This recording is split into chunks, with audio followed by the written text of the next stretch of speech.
इस वीडियो में हुद-हुद पाठ की अभ्यास पुस्तिका को पूरा करेंगे। नमस्कार सभी को, हिंदी कला केंद्र में आपका स्वागत है। अगर आप इस चैनल पर नए हैं तो पहले इसको सब्सक्राइब करें व बेल आइकन को दबाना ना भूलें ताकि नए वीडियो का नोटिफिकेशन सबसे पहले आपको मिले। बच्चों, इस पाठ का अर्थ व इसके अभ्यास प्रश्नों को आप मेरे इन दोनों वीडियो में देख सकते हो, जिनका लिंक नीचे दिया हुआ है। अब इस पाठ की अभ्यास पुस्तिका को पूरा करते हैं।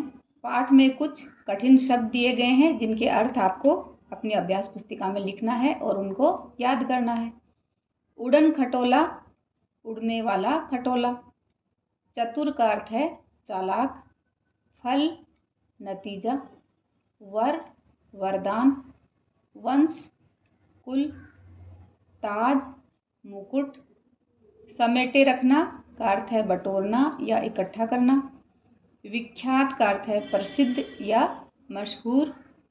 हजामिन का अर्थ है नाखून, बाल आदि काटने वाली स्त्री। गिद्ध का अर्थ है एक प्रकार का बड़ा पक्षी जो मरे हुए पशु पक्षियों का मांस खाता है और उसकी नज़र बहुत तेज होती है। वरदान का अर्थ है देवता या बड़े लोगों के द्वारा खुश होने पर दिया जाने वाला फल या पसंद की वस्तु।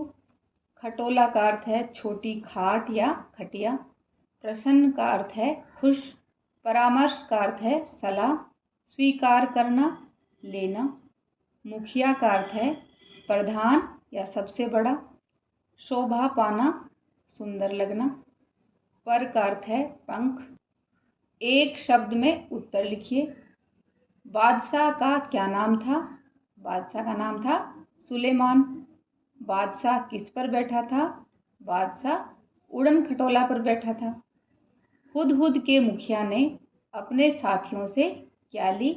तो हुदहुद के मुखिया ने अपने साथियों से सलाह ली। हुदहुदों के सिर पर कैसी कलगी निकल आई? हुदहुदों के सिर पर सोने की कलगी निकल आई। हुदहुद अपनी चोंच से क्या खोदते हैं? हुदहुद अपनी चोंच से जमीन खोदते हैं। दूब में कीड़ा ढूंढने के कारण इसे क्या कहते हैं? इसे यानी हुदहुद को। तो दूब में कीड़ा ढूंढने के कारण इसे पदुबया कहते हैं। प्रश्नों के उत्तर लिखिए। सुलेमान बादशाह ने गिद्धों से क्या सहायता मांगी? सुलेमान बादशाह ने गिद्धों को उनके पंखों से बादशाह के सिर पर छाया करने की सहायता मांगी। हुदहुदों के मुखिया ने बादशाह की सहायता कैसे की? हुदहुदों के मुखिया ने फौरन अपने दल के सभी हुदहुदों को इकट्ठा करके बादशाह के ऊपर छाया कर दी। मुखिया ने बादशाह से क्या वर मांगा? मुखिया ने बादशाह से वर मांगा कि हमारे सिर पर सोने की कलगी निकल आए। हुदहुदों का वंश क्यों समाप्त होने लगा? जब लोगों ने सोने की कलगी को देखा तो वे हुदहुद के पीछे पड़ गए और उन्हें मार मार कर सोना इकट्ठा करने लगे। इसलिए हुदहुदों का वंश समाप्त होने लगा। मादा हुदहुद कितने अंडे देती है? तो मादा हुदहुद 3 से 10 तक अंडे देती है। उन्हें कौन सेता है?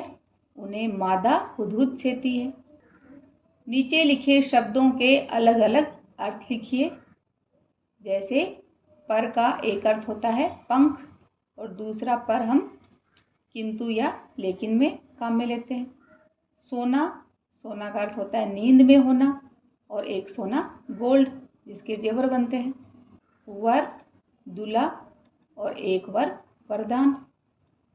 फल का अर्थ है नतीजा, किसी चीज़ का रिजल्ट निकलना और दूसरा फल जैसे कि खाने की वस्तु, सेब, केला, अमरूद। भेंट का अर्थ है मुलाकात, मिलना और एक भेंट का अर्थ है उपहार, गिफ्ट देना। मगर का अर्थ है मगरमच्छ और एक मगर का अर्थ है लेकिन। विलोम शब्द लिखिए, यानी इनके विपरीत अर्थ वाले शब्द आपको बताने हैं। आकाश का पाताल। प्रसन्न का दुखी। पालतू जंगली। भीतर बाहर। धूप छाँव। पास दूर। पतली का मोटी। काला का सफ़ेद। उदाहरण देकर प्रत्येक के 2-2 शब्द लिखिए। जैसे ऐसे अनुस्वार लगा हुआ, जैसे पंख के ऊपर लगा है, इसे क्या कहते हैं? अनुस्वार। तो ऐसे ही 2 शब्द और बनाइए, संग, ढंग। और एक शब्द बच्चों आप मुझे कमेंट बॉक्स में लिखकर बताना। अनुनासिक, जिसके ऊपर चंद्र मात्रा लगी हो, जैसे माँ। ऐसे ही 2 शब्द, हाँ, कहाँ। आगत ध्वनि, आ, डॉक्टर। ऐसे ही मॉल, फुटबॉल। नुक्ता लगे हुए शब्द, आवाज़, कागज़, गज़ल। शब्द लिखकर शब्द लड़ी बनाइए। जैसे हुद, द इसका अंतिम अक्षर है, तो द से दिया, या से यश, श से शक, क से कमल, ल से लगाम, म से मन। ऐसे ही सुलेमान, न से नम्रता, ता से तन, न से नल, ल से लम्हा, ह से हक और क से काला। नदी, दी से दीवार, र से राजा, जा से जुराब, ब से बम, म से ममता और त से तराजू। हुद की कोई 4 विशेषताएं लिखिए। तो ये बच्चों आपने पाठ में हुद के बारे में अच्छी तरह से पढ़ा था, उसकी कोई 4 विशेषताएं बतानी है। उदाहरण के लिए हुद एशिया, यूरोप और अफ्रीका महाद्वीप में मिलता है। भारत में भी यह पक्षी आसानी से मिल जाता है। यह पक्षी धूप भी लेता है, जिसे हम सन बाथिंग कहते हैं। हुद मिट्टी में खुद को सन लेता है। हुद पक्षी का मुख्य भोजन कीड़े मकोड़े, छोटे सरीसृप, मेंढक, घोंगे इत्यादि होते हैं। यह पक्षी बीज और फल भी खाता है। हुद और राजा की बातचीत लिखिए। तो ये बच्चों आप इसके भाग 1 में पढ़कर जान सकते हो। राजा ने कहा था, हुद मुझे तुम्हारी मदद की ज़रूरत है।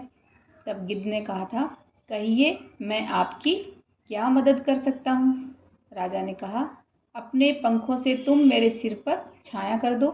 गिद्ध, हम तो इतने छोटे छोटे हैं, हम छाया कैसे कर सकते हैं। राजा, अच्छा कोई बात नहीं। इंटरनेट की सहायता से तरह तरह के पक्षियों के बारे में जानकारी प्राप्त कीजिए। तो ये बच्चों आप अपनी रुचि के अनुसार आपको कौन सा पक्षी अच्छा लगता है उसके बारे में जानकारी हासिल कर सकते हो। इस पाठ को एक बार फिर से पढ़ें। पाठ को अच्छी तरह से समझने के लिए इसके अर्थ व अभ्यास प्रश्नों वाले मेरे वीडियो को ज़रूर देखें।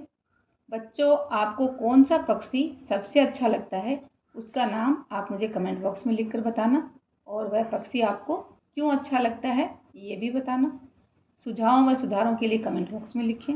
अगर हमारे वीडियो बन ही रहे हैं आपके फेवरेट, तो फिर क्यों ना करें इनको लाइक, सब्सक्राइब और रिकमेंड।